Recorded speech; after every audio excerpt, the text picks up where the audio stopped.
My name is Kelly Bruff. I'm President and CEO of the Denver Metro Chamber of Commerce, and it's my honor to welcome you all here today. Thank you for coming. We Work for Health is a collaborative of companies and industries that are interested in Colorado's health, and the Council for American Innovation is a partnership focused on national policy agenda in medical innovation. We're pleased today to present a new report by Dr. Walt Pacillia of Battelle Technology. This report contains public policy ideas that will help the United States maintain a leadership position in terms of medical innovation. It's been no secret to many of you that this last year the Chamber has had three priorities. Those have been number one, jobs, number two, jobs, and number three, jobs for the state of Colorado.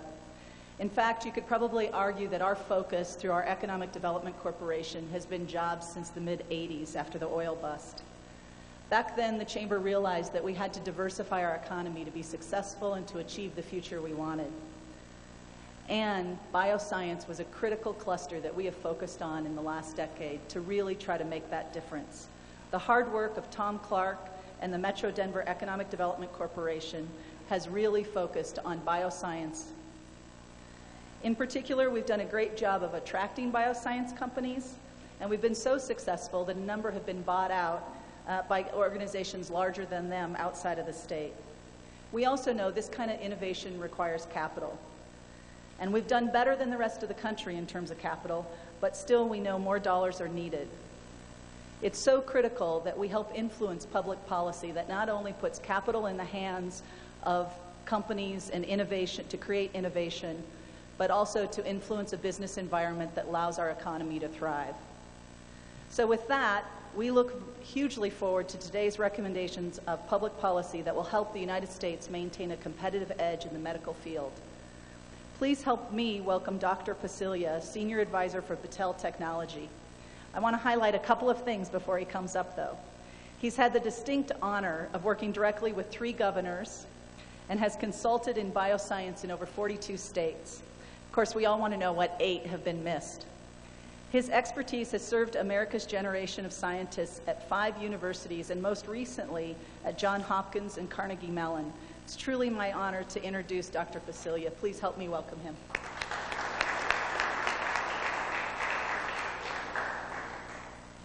Thank you. What I'm going to do this afternoon is give you a very quick overview in 10 minutes or less of a very comprehensive report that I believe all of you have or could get a copy over here.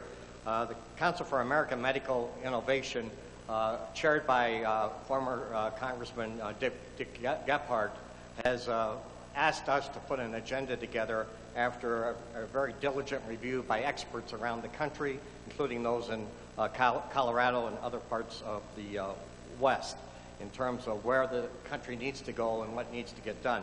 The agenda we're going to talk to you about today is basically what's the national agenda.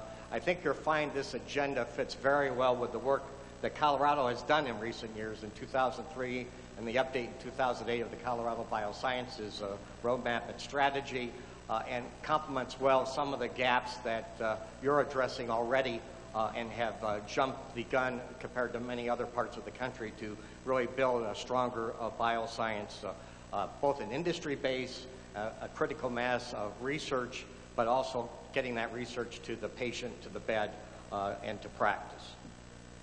And if I can hit the wrong button.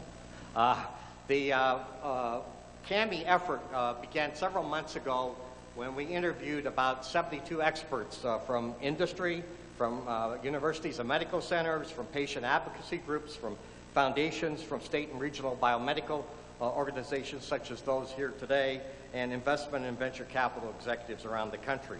We asked them to identify some of the challenges facing medical innovation in this country, where it's been, where it might go, and what some of the future solutions are to make medical innovation as strong in the future as it has emerged in the last 30 years. And I think that's the interesting story, is what's happened in the last 30 years. America's leadership in the world of medical innovation is not something that is long-standing. It really has emerged over the past 30 years to make us the global leader in biomedical. Well, why has that emerged? Well, part of that is because we actually have brought together a unique public-private partnership unlike any other industry sector. And this chart, which many of you can't see, but it's in your in the report, shows what we call the virtuous cycle of the medical innovation ecosystem. It requires on the public side the kinds of laws and practices in taxes and regulation, FDA particularly, in terms of the legal framework for the venture capital industry, and public investment in medical research and in the talent pool for today and the future. And on the private sector side, it's a model of partnership that the private sector develops the products and the processes, introduces the technologies, and helps address cures quicker and faster to address the critical health needs and problems. The U.S. healthcare sector today represents 17% of the nation's GDP, so it's a very important driver. Yet, our concerns in this report are there are imminent threats to this leadership role. Other countries in the world, particularly in the Asian market, but also in Europe and elsewhere, are actively seeing not only the job base of medical innovation, but the ability to lead the world in medical cures and other efforts. So our challenges really address these circles and what can be done to make sure that the future of the U.S. Drives this agenda. Good news to start with, and why medical innovation matters to each and every one of us, is it's a proven economic driver. And this chart basically shows you that in the 2001 to 2007 time period, biosciences has grown over 14% versus the private sector overall has actually grown only 4%. Or to put it more concretely, in the last most recent time period, 2007 to 2008, the bioscience industry grew by 1.5%. The overall economy actually lost 0.7%. So this is a growing industry in spite of the Great Recession. It pays good paying jobs, not just management, but scientists and technicians, production workers. The majority of the jobs in the biosciences are, in fact, technician jobs.